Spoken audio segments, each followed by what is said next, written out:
السلام عليكم، ازيكم عاملين ايه؟ يا رب دايما تكونوا بخير. معلش اتأخرت عليكم شوية، كنت بحضر الروتين بتاع النهاردة ده واتمنى انه يعجبكم بإذن الله.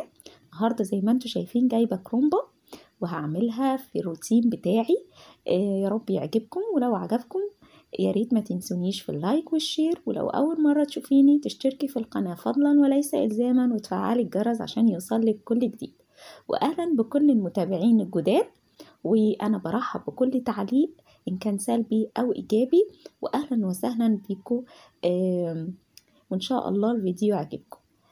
انا بقى هبتدي اعمل الكرومبايه، وهنلفها النهارده بلفه سهله جدا مش هتاخد معاكي اي وقت. اهو زي ما انتم شايفين بحاول افصل كل ورقه عن بعضها، ان انا اعمل بالسكينه من فوق كده واحدة واحدة، عشان انا مش عايزة الورق يتقطع او يتكسر مني. انا عايزة الورقة بحالها كده ما يجرالهاش اي حاجة، فبالراحة بحاول ان انا اعمل الورقة افصلها بشويش كده علشان ما تتكسرش او تتقطع مني. هقول لكم ليه. انا طبعا ببقى حاطه حله على النار فيها يعني نص معلقه ملح كده وكمون، عشان الكرنب بيحب الكمون. طبعا انا هكمل بقيه الكميه وهرجع تاني. اهوت الحله على النار، لما غليت الميه طبعا بوطي عليها وببقى محضره المصفى دي وتحتيها طبق علشان اصفي عليها الكرنب بعد ما يدخل في السوا. وبشوف طبعا ودخل في السوا من فوق خالص، بحاول ان انا ادخل صباعي كده لو كان عندي ضافر او حاجة، لو بالسكينة انه يبقى يدخل معايا بسهولة كده. هو يبقى كده تمام. طبعا ما زودوش في السوا عشان ما يتهريش مني وما اعرفش احشيه. انا بالراحة بشويش خالص، لاني انا عايزة الورقة بورقتها ما يجرالهاش اي حاجة.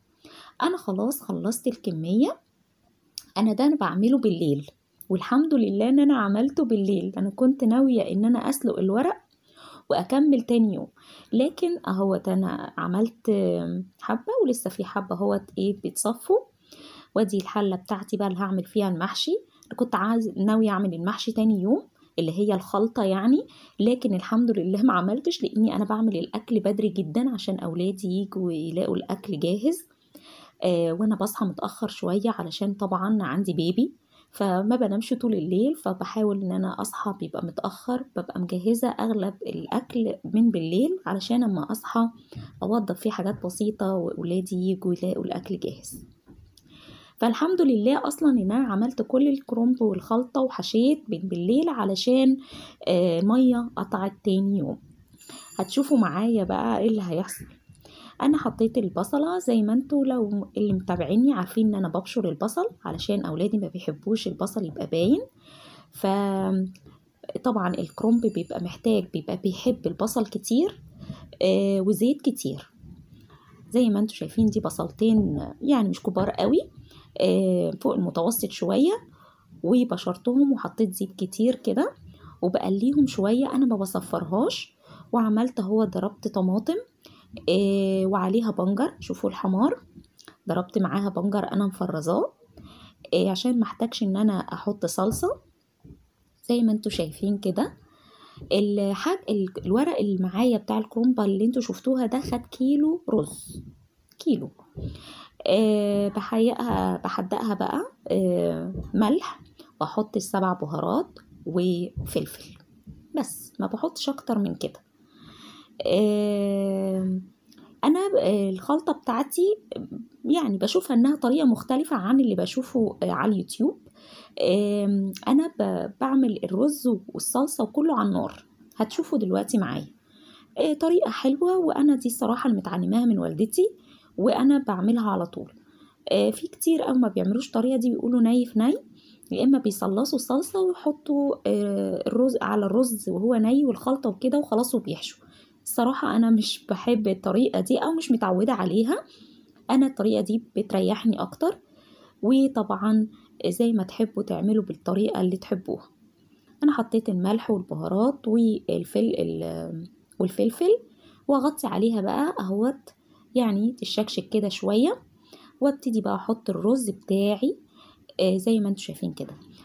برضو خلطة المحشي بتبقى حابة قوي الخضرة كتير، بتديها طعم حلو قوي. وانها تبقى حمرة زي ما انتوا شايفين، الصلصة هي حمرة معايا، والخضرة عندي على الكمية ديت حزمة من كل حاجة، شبت وبقدونس وكزبرة. انا بحط ال3 اهو، انا كنت منضفاها ومقطعاها وحطيتها في كيس عشان ما تصفرش لحد ما اعمله. ما شاء الله هي كمية كويسة. وانتوا عارفين الخضرة بتاعت الشتاء بتبقى كتيرة، فيها بركة كده. طبعا انت ممكن، انا عن نفسي بجيبه بفرز، هي بس النهارده دي جبته فريش. بيوفر عليا الوقت جدا لما بفرزه، بطلعه على طول بحطه، ما باخدش وقت ان انا انضف في نفس اليوم بتاع المحشي او كده وان انا اقطع، فبياخد وقت مني. لكن عشان انا جبته النهارده فريش فمش مشكله. انا طول النهار عماله اوضب اصلا للمحشي لحد ما عشان اعمله بالليل تبقى الحاجه جاهزه معايا. بقلبها كده كويس، اقعد بقى اقلبها واوطي النار بحيث ان الرز يتشرب من الصلصه كويس جدا، و يبقوا كده قوام واحد وما يبقاش فيه اي سوائل في الخلطه. وزي ما انتوا شايفين كده حطيت نص معلقه توم، برضو بتديها مذاق حلو جدا، توم مفروم. خلاص كده بصوا نشفت معايا، هو كله خد من بعضه. وببتدي بقى احطها في طبق بلاستيك علشان تبرد، وابتدي بقى احشي بعد ما تهدى شويه. الحشو بقى بتاعنا النهارده مختلف تماما وهيوفر لك في الوقت ان شاء الله. هتمسكي كده الورقايه اللي انا قلتلك حافظي عليها انها ما تتقطعش منك ولا حاجه، تفصلي العرق الكبير ده منها. طبعا انا بوريها لك بس كده عشان تشوفيها، لكن في طريقه طبعا اسهل بكتير من الطريقه دي انك تفصلي بيها العرق. انك تمسكيها كده بطريقه معينه وتفصلي العرق. انا بس علشان اوريها لكم انا مقصودي ايه. هبتدي بقى افصل الجزء اللي هو جنب العرق ده، طبعا مش هرميه، انا هحشيه برضو بس بالطريقه المعتاده بتاعتنا عشان ده ورق صغير. لكن عشان بقى ما ياخدش وقت مني كتير هعمل ايه. دي ورقه كبيره، دي انا هقسمها نصين علشان دي ورقه كبيره مش هعرف ان انا الفها، هتبقى كتيره على المحشي ان انا الفه مره واحده. فهحاول ان انا انصصها كده، وابتدي بقى ده برضو هعمله تاني، وابتدي بقى اخد الجزء ده احط بقى الحشوه زي ما انتوا شايفين كده. فضيتها بطبق صغير عشان الترابيزه بتاعتي صغيره عشان اعرف اعمل واصور، بس محاولش اكتر رز، اعمل حساب ان الرز هيزيد معايا. بس انا الرز بتاعي دخل في السوا تقريبا، خدوا بالكم ان انا قعدت اقلبه كتير على النار، فاخد بالي من وانا بس ايه. بصوا بقى بلفه بقى زي ما انتوا شايفين كده، وبحاول اتك عليه وانا بقفله، اتك عليه بحيث انه ما يبقاش مهوي اهو بالطريقه دي. جميله قوي الطريقه دي وريحتني كتير، وما خدش الصراحه المحشي الكرنب معايا كتير. انا مش كتير بعمل محشي كرنب لان الصراحه بيهدني وبياخد مني وقت في لفه وكده عن البتنجان طبعا. خلاص اهي لفه واحده هعمل بيها 3 صوابع تقريبا، خلاص وهحطهم وارصهم. انا هعمل النهارده المحشي في صينيه وهسويه في الفرن ان شاء الله. الطريقه دي هتعجبكم لما تجربوها، صراحه كان روعه. بصوا انا ما حطيتش اي حاجه في الصينيه ازاي، ولا ورق ولا اي حاجه، وما شاء الله ما فيش اي حاجه لزقت ولا شاطت ولا اي حاجه. الطريقه بتاعتي ديت هتعجبكم ان شاء الله، هتبقى ناجحه معاكم. هبتدي بقى اعمل النص التاني اللي قطعته وهلفه زي ما لفيته، بس انا مش عايزه ازود عليكم الفيديو. انا دي بقى لو عايزين تفرزوا بقى عشان تعملوا الطريقه دي، ممكن الورقه كده خلاص انتوا خلاص عملتوها وتلفوها بالطريقه دي، ممكن تتخلصوا من العرق او تخلوه زي ما هو وتلفوها بالطريقه دي، تطبقوها ويبقى واحده على واحده على واحده، وتحطوها في كيس وعلى الفريزر. لما تطلع هتبقى تهدى شويه، هتبقى تتفك معاكم بسهوله. هعمل بقى الطريقه التانية برضو حلوة وشكلها ظريف جدا وبتوفر لك في الوقت للحشو للكرنب. انا وريتكم طريقة، دي الطريقة التانية. او برضو الورقة يعني ما يبقاش حجمها كبير، والرز اخد بالي برضو انا كده تقريبا مكترة كمان رز، لا المفروض كنت اقلل شوية. والفه برضو نفس اللفة ان انا لفتها قبل كده، زي ما انتوا شايفين كده. اتك ايدي بس كده علشان ما يبقاش مهوية اهوت كده، الف زي ما انتوا شايفين كده، وابتدي بقى اعملها الفها بالطريقة دي، تبقى زيها زي الوردة او زي ما بتعملي الجلاش كده. تقريبا في ناس بتعمل الجلاش بالطريقة دي اهو، تبقى زي اكنها وردة. خلاص كده اتحشيت وخلاص خلصتي. انا مش عايزة كنت عملت واحدة تانية بس حذفتها من فيديو للأسف، عشان الصراحة لقيت الفيديو هيبقى كتير قوي. بصوا بقى تاني يوم ادي المحشي اهوت، الصينية زي ما انتوا شايفينها ما شاء الله هيت. تاني يوم بقى انا عملتها والحمد لله زي ما انا قلت لكم. طبعا انا كنت ناوية ان انا اعمل لحمة جنبها. طبعا المية لقيتها مقطوعة، ما عملتش اي حاجة. انا بفرش شوربة عندي، طلعت كيس وقمت غلياه زي ما انتوا شايفين، وحطيت معلقة صلصة تديها طعم حلو، وقمت ساقية بيها المحشي. هحطه شوية على النار يغلي بس، هوريكم. طبعا واحاول الاقي فيه غطا قد الصينية، مفيش يبقى اعمليها بصينية، لكن ما تعمليهاش بفويل، الفويل بيتفاعل وغلط. اهي غليت زي ما انتوا شايفين كده. اول ما تبقبق كده طبعا اكون مجهزة الفرن، مولعة عليه عشان يبقى سخن. ادخلها بقى الفرن وهي متغطية بالغطا بتاعها.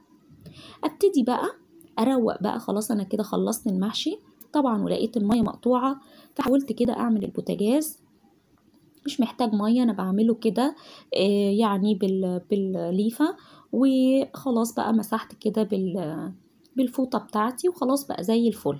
بس المشكلة عندي، وعملت الترابيزة مسحتها، مشكلة عندي كانت عند الحوض ان كان في مواعين، والحمد لله كنت غاسلة المواعين ومخلصاها قبلها بيوم، بس كان في مواعين بقى الفطار، طبعا الحاجات البسيطة مثلا الحل كنت بغلي بيها الشوربة، حاجات كده. زي ما انتم شايفين بقى بعمل البوتاجاز كويس. ده انا كنت عاملاه بالليل، عملته تاني الصبح تاني يوم اهوت. البوتاجاز ده بيبقى نفسيتي تعبانة جدا لو لقيته مش نظيف، لازم اعمله مرة او مرتين في اليوم. الفوطة دي حلوة جدا، اللي هي زي القطيفة ديت الدفاية، جميلة قوي قوي، بتنعم كده وبتشيل الدهون بمنتهى البساطة من على السيراميك. خلاص كده انا خلصت البوتاجاز، نظفته. كان نوع كده من الواحد يعني يشوف المطبخ شكله حلو. المية مقطوعة طبعا، مية طبعا اما بتنقطع.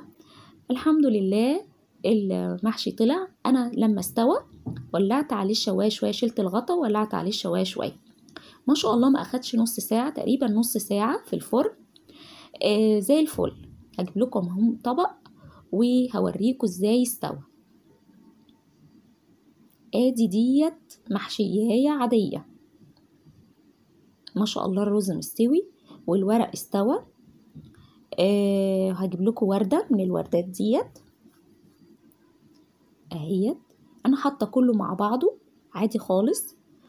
عايزه تفصلي مش مشكله براحتك. انا كانت الصينيه ما شاء الله كبيره، فحطيتهم الاتنين مع بعض اهو زي ما انتم شايفين مستوي وزي الفل. كان طعم جدا وجميل وعجبهم. بس كان قرديحي بقى هعمل ايه، الميه كانت مقطوعه. شفتوا بقى الشوربه اما تيجي تفرزي الشوربه بيبقى ليها لازمه ازاي وتفك زنقات.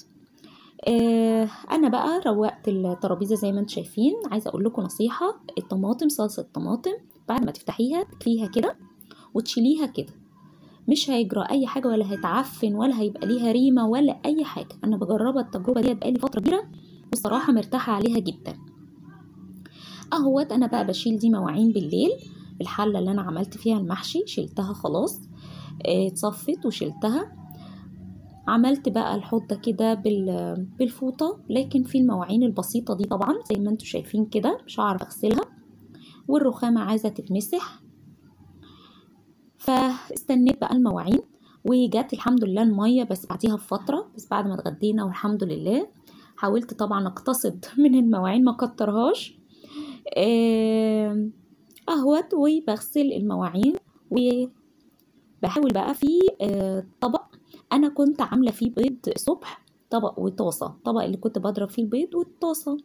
انا بحط طبعا عشان البيض زفاره بحط فيه خل واسيبه شويه، والطاسة احط فيها خل واحطها على النار، بتطلع اي ريحة زفارة كان فيه.